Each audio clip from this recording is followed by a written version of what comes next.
See that Russian hat up there? See her eyelash and her nose and her ear and her chin?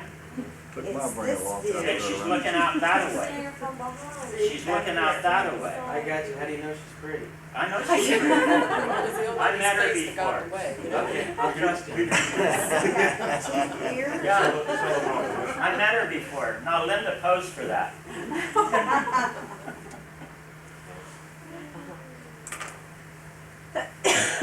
Everybody see her now. I had to dig deep on that one.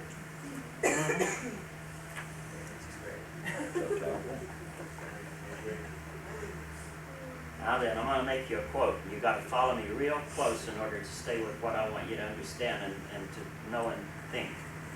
There's some wise man said this: to look is one thing. To see what you look at is another. To understand what you see is a third. But to learn from what you understand is something else. But the final thing is to act on what you learn is really what matters. If you never act, then there's no need to learn. Now, we've been around people all our lives. But sometimes we do things before we learn. And let me tell you about something that happened to me that was so embarrassing. I'm showing property, and we walk into this house, and of course I'm ahead of the people coming in, and there's no one home, and I know there's no one home, but anyway, I walk in, and there's the most god-awfulest yellow paint on the walls in that house I had ever seen. And I said, my God, that's horrible paint. This lady behind me says, you're like this. I love it. I love it. I love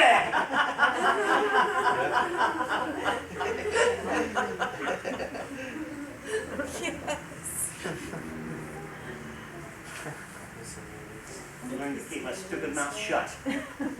I never say anything when I'm showing property. Some people say you're supposed to say everything. I never say anything. I say, go look at it. And if you have any questions, come back and I'll help you with them. Second time through, I make sure they get all the benefits of living in that house.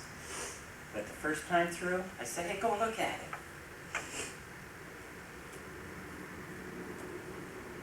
That's why I say the owner can show the home themselves just as good as I can, because I say, go look at it. I'll be in the living room, or I'll be in the kitchen. I don't go show property when I'm in the house with people. I just say, look at it. What's happening over here in this other picture?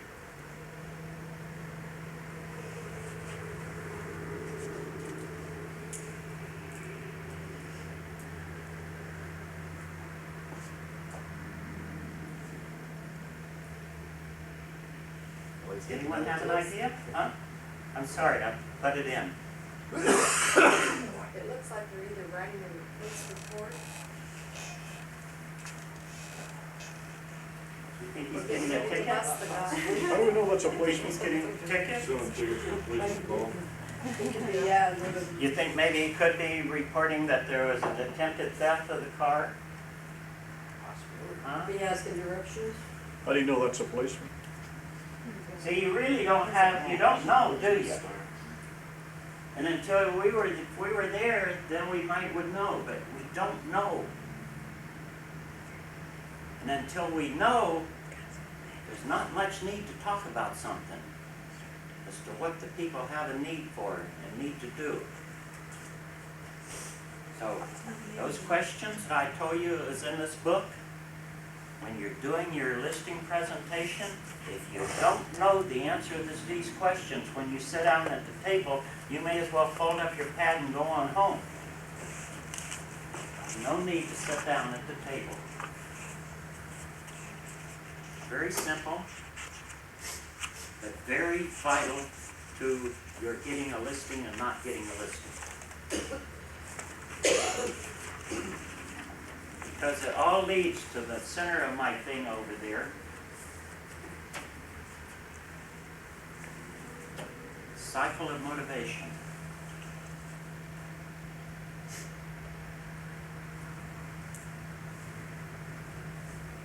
starting on the want, and there's tension. When people realize they want something, there is tension.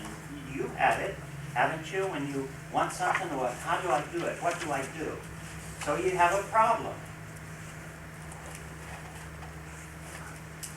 Then someone comes along and creates a solution.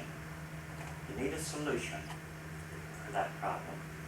That's the buyer's or seller's side of the cycle of motivation.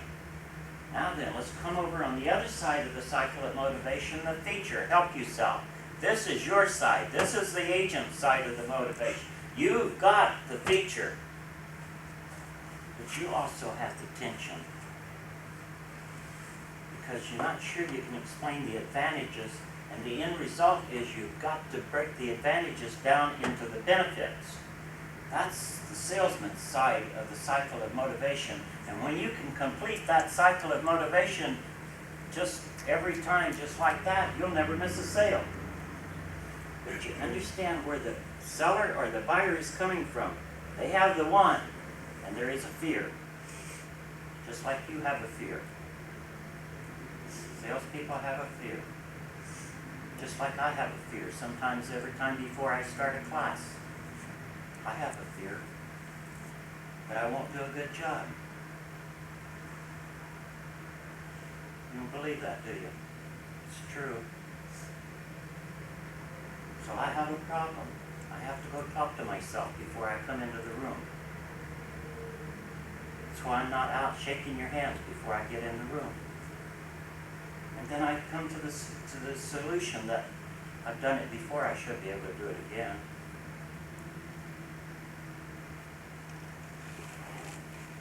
It's the same thing with you. It's the same thing with your sellers. Until you take them through this cycle of motivation and bring them back up to the top of that thing and satisfy the want with the benefit, you never create a sale. Never create a sale.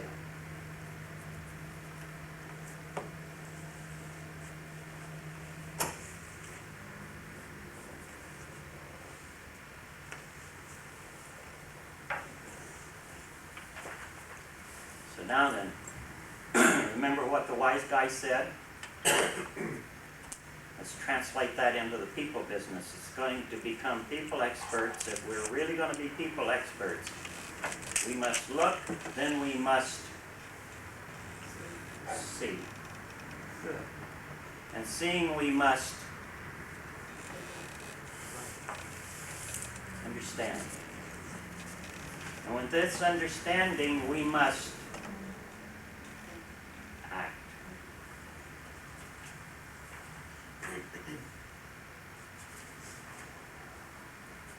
So, this portion of this presentation has been talking about motivation. But my main concern in this talking about motivation is talking in order to motivate the seller to work with you. And only you. Because you're going to establish a partnership with that seller that's so strong that there's no one can break it. No one. I don't care how good they are, not even John Cooke could come in and get that seller to even think about canceling that listing and going with him. Nobody can break that bond.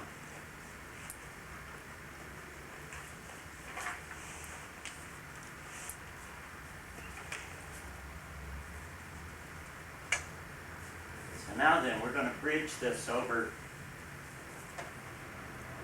to why list at all? Why list? That was one of the questions that we wanted answered. Why list? Why people buy our services?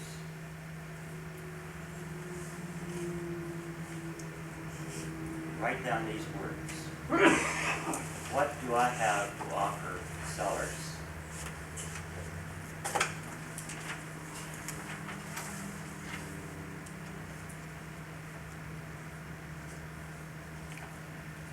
Right out of the best training manuals I think that you can ever find on real estate training. One of the best teachers and the best writers that I've ever read is a fellow by the name of Dave Stone. And in his training series, he says, if you can only promise them that you will put up a sign, put an ad in the paper, show the property, then why do they need you? That's one of the things that caused Help You Sell to happen. They don't need to pay you to do those things. They can do those things for themselves. Old open houses, they can do those things for themselves. So if they're going to do those things for themselves, they don't save that commission. They earn it. They're going to earn that commission. They're not saving it. People really they don't work on what they can save. That's not the theory. All the people that invest in income producing property, they do. They work on the theory of what they can save because they've got the earning power already, and now they have to invest in the income property in order to save what they earn. But these people are not working on the theory of saving. They have a need. They have to move, and they want to move. The next thing that you have to understand, most important that you understand this, because John Cooke said, what they want to accomplish. These are the reasons that they will list the property. Because they do want the most money.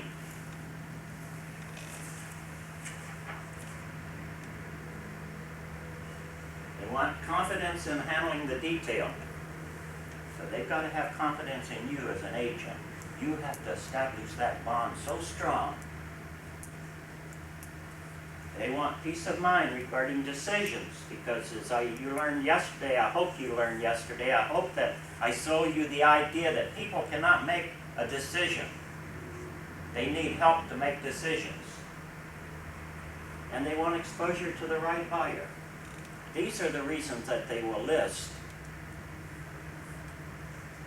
These are the reasons that they put the property on the market. These are the reasons they won't try it on their own. It's because they know they only have one sign, one ad, and if they're not home, they can't show the property and sell it. So they need help. They know they need help. Oh, Mark, will you leave that up for a second, please? For small feet. Maybe it was. Then one of the girls I said I'd take it out and trade. Sure. It's not my day for the boys. Every other Tuesday. He's lucky he wasn't here yesterday.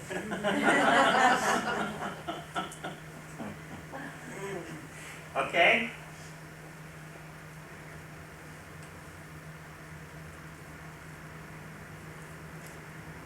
You didn't say anything. You didn't say okay. I'm a little slow today. I didn't mean to embarrass you, because you're new to me. If you'd have been here with me yesterday, it'd have been okay. Keep talking, I'll keep writing.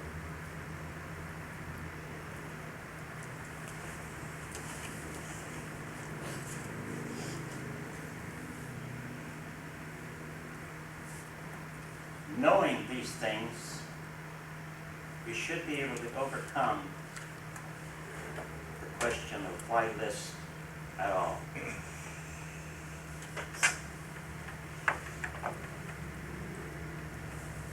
Okay? I just left you. So now we're going to answer these questions.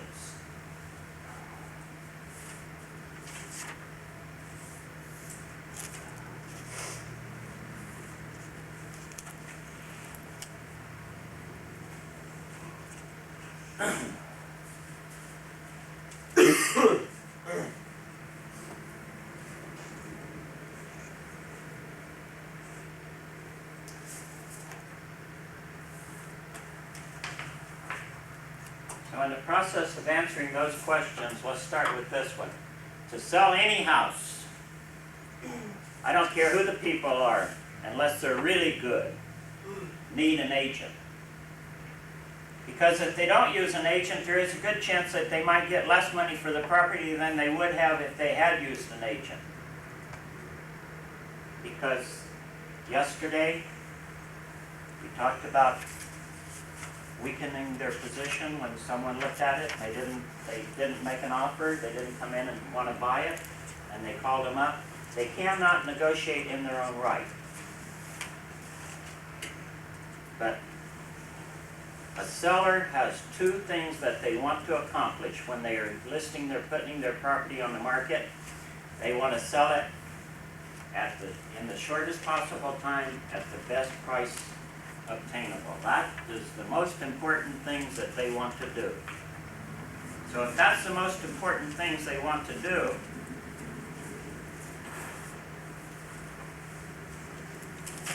they must understand, and they must understand this real good, that if a family finds a house that completely fits their needs, and this word "one" up there, I want you to change it to only they are willing to pay more for the property than other prospective purchasers. If they don't give it proper exposure, it may be only the investor, the speculator, the guy that will not pay the top price for it. That might be the only people that will ever come and knock on that door and see that property. That is a proven fact, that exposure to the right buyer now is what they should be striving for in order to be able to sell it in the shortest possible time at the best possible price. So, where would that right buyer maybe come from? He could be one of your prospects already. But he might drop into one of the open houses that one of our owners is holding. He might answer one of the many ads that we're constantly running, because we advertise every property every day, every week. Not every day, but every week. And he also might call on one of the for sale signs.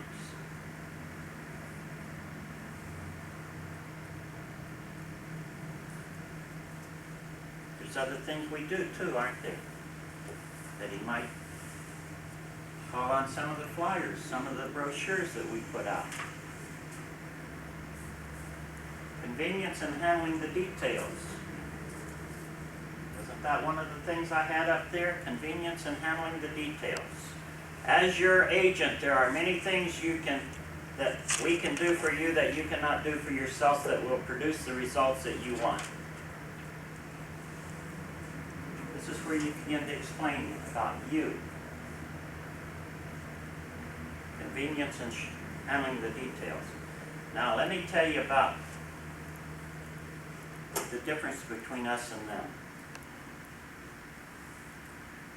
The biggest difference between us and them.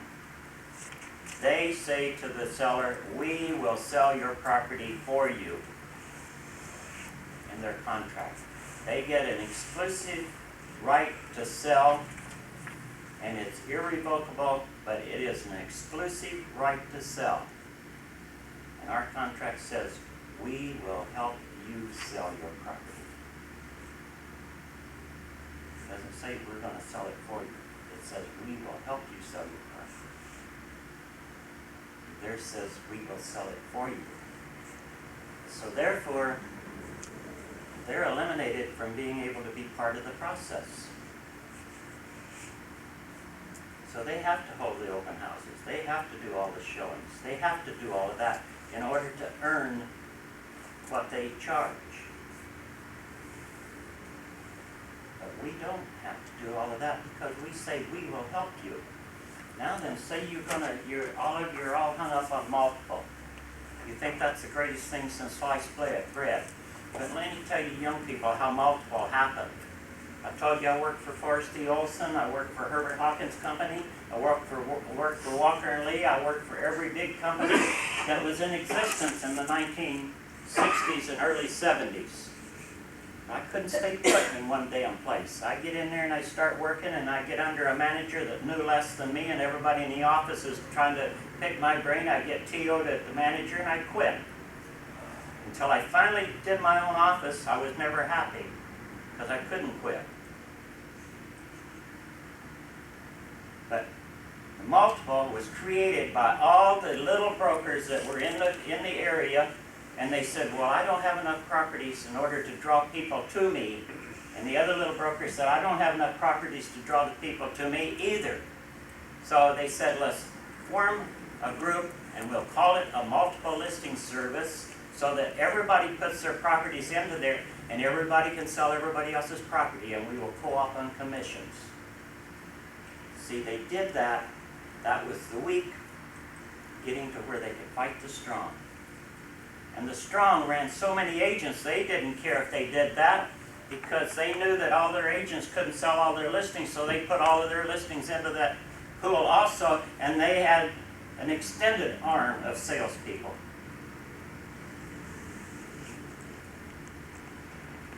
But the multiple listing people are not going to sell your property. I don't know, sell your property. You can take every listing that you take, add a 3% and put it in multiple. I guarantee you, the majority of the time, you will sell your property. But if you feel comfortable with that, then you can say to the owner, you can have the best of 3 worlds. See, 21 says 2 worlds. You can have the best of 3 worlds with Help You Sell. And let me explain it to you, how you can do it.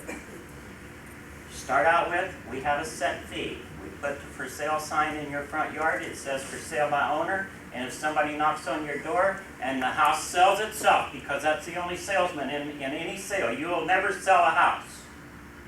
You personally will never sell a house, because I guarantee you, you've put me in escrow on a house I don't like, and I won't close. And neither will anyone else. If the house doesn't sell itself, it will not go through escrow. So if someone knocks on the door and then they say, house, I love you, I want to buy you. You call me, and I write up the contract, and you just pay our set fee. That's all you pay. But lo and behold, somebody at some time comes to your front door, and you don't feel comfortable with letting them in. So we have what we call a showing fee, and the industry uses this as a scare tactic. You just don't let anybody in your house, do you? Well, we don't want you to just let anybody in your house either, so we have developed what we call a showing fee. And this showing fee is only payable if there is someone that knocks on your door and you don't feel comfortable, and you say, I'm busy right now, but would you wait in your car out there, and I'll call my Help You Sell agent. I'll call Jeanette, and she will come over and show the house for you. And if I show it, they buy it, and we close escrow, you owe me the showing fee. And usually our showing fee is an added $500. Would you be agreeable to that? Second way, the industry says if you don't list your house, you're chained to your property all the time. You never can go anywhere, because that right buyer might just show up when you're not there. With Help You Sell and our showing fee, we say you can go anywhere you want to, as long as we have a key and we have a showing fee, and someone shows up on your front door and you're not there. Our phone number is on that sign also, and they call us and they say, we like this house, we'd like to see it. We'll go show it, and if they buy it and close escrow, you owe us a showing fee. Now, the third way that you might pay a showing fee is that if someone shows up in my office and I set them down by my desk and I qualify them down to where I think that your house would be the perfect and right house for them, I'm not going to call you. I'm not going to take a chance of trying to send them to your house. I'm going to put them in my car, and I'm going to bring them over to your house even if you're at home. And if they buy your house, because this is a gamble for me, but if they buy your house and we close escrow, you owe me the showing fee. Does all that make sense to you guys? Is that reasonable? That's overcoming everything that the other people, they all the things that they say. That's how I personally developed the showing fee after we got into Help You Sell. It was never used. That's two ways now. You can show it, sell it, only pay the set fee. If I show it and sell it, I get the set fee plus the showing fee. All right? Now, the third way is you want to go into multiple because you think that's added exposure. So let's talk about going into multiple. All of you know there's three ways to list real estate, don't you? There's an open listing, there's an exclusive agency right to sell, and there's an exclusive right to sell, right? All of you understand that? Okay, every property that you put into the multiple listing service must go in the multiple listing service under an agency agreement. Must go in the multiple listing service under an agency agreement, whereby the owner retains the right to sell it himself. And lo and behold, like the roll of the dice, some weak agent comes and shows that house, doesn't get a contract on it, and that buyer is smarter than that agent, and they come back and knock on your door and they say, I love your house, I want to buy it, but that agent over there just didn't know a damn thing, and I come over and write it up, you only pay that set fee. Or if they come into my office and they say that agent over there showed us that house, but it was a bad agent, a weak agent, didn't know how to help us, and we really liked it, I might say, well, let's go back and take a look at it again and see if it's really what you would like. And if I come back out and I show it to them to solidify the contract, and I write the contract with closed escrow, you will owe me the showing fee.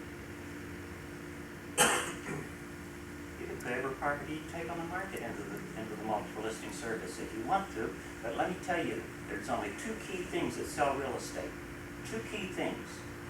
That's location and price. Those are the most important things that sell real estate. Well, you can't change the location, but you sure can change the price, because if they're going in either earning or saving 3%, they can at least adjust the price by the 3% and still realize the same net proceeds as if they had put it on the market with a 6% with them. You won't, I don't think, find the showing fee concept written down anywhere. It may be in the books, because most of those books that Court put out, Linda and I helped write. It may be in those now. But when it was first brought out on what the showing fee was, it wasn't written down anywhere. And if you didn't write it down when I said it, then you wouldn't know about it. Does that give you an idea of how powerful this program is? Why would anyone? Then they say, well, you're with the multiple? Sure.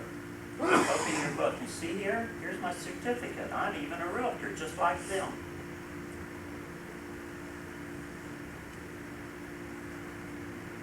Just like them. There's no difference between them and me. Except I only get paid to do the things for you that you can't do for yourself. And you get paid to do the things for yourself that you can do for yourself. I'm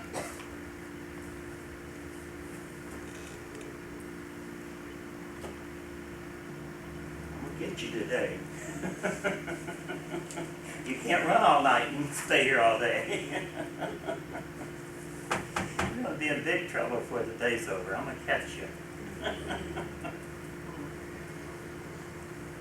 Now, when the right buyer is found, as your agent, we will obtain a satisfactory deposit, sign the buyer to a legal contract purchase order, and through our many contacts, obtain satisfactory financing to make the deal secure. Let me tell you about why you lose transactions. If you got all the buyer's money in escrow and they can't get it back unless the seller agrees, it's hard to back out, isn't it? That's my friendly escrow officer over here. damn hard to back out. Because they only have a small amount of money. John Cooke knows that there are educated real estate people out there that are working on high commissions that will say, hey, that's just peanuts. I will pay you that back. I can show you a much better home at a much better price. And go out and convince them it is that, even though it may not be that. So they want peace of mind in regarding the decision. So when you say, I will get a good deposit, I will write a good binding contract. Oh, when we get into doing our 42 hours, Linda's going to go further into doing contracts, but she does contracts with you tomorrow. But that's the next most important thing that you can learn to do. And do you know what? The first contract I ever wrote, do you know how many times I had to write it? 5 times I had to sit there and write it. And do you know who the buyer was? The buyer was a friend that grew up with me in my little town back in Missouri. But I was so damn nervous writing that contract that I could not write it all the way through without making a mistake. After that, I sat down, I got me a contract, and I made a whole lot of copies on the copy machine, and I sat and I wrote, and I wrote, and I wrote, until I got to the point where, oh, I could do that with anybody. It didn't matter if it was the president of the bank or who he was. He could have been the president of the United States. I don't give a damn. I could sit there and write the contract just like I could drive my car. You practice in order to be perfect at what you do. If you don't practice, then you will never become perfect at what you do. It's easy. It's fun. I love doing it. I think I just now, well, I got this one more thing I must show you, then we will break for a cigarette break. What a guy. Cigarette break.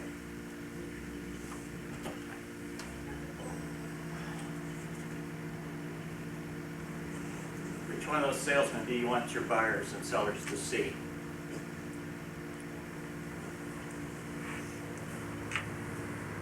To simulate is to take into the mind and thoroughly comprehend. That's the meaning of the word, to simulate. Simulation. Contrast, a person or thing that exhibits differences when compared with one another.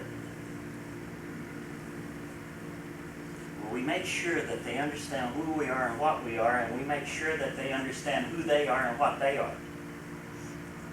And then we win. But if we don't do that, then we lose.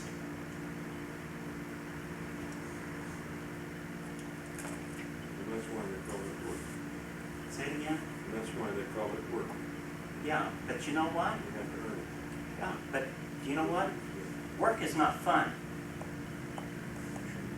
I call real estate fun. It's play. It's playtime with me. I have, without a doubt, the best clientele in the real estate industry when we were up in the Palmdale, Lancaster area that anyone ever had, because I didn't go to work when I went out to knock doors. I went out to visit. I have coffee. I have a beer. I have a sandwich. I have donuts. I have cookies. I didn't go out. That was work. That was fun. I was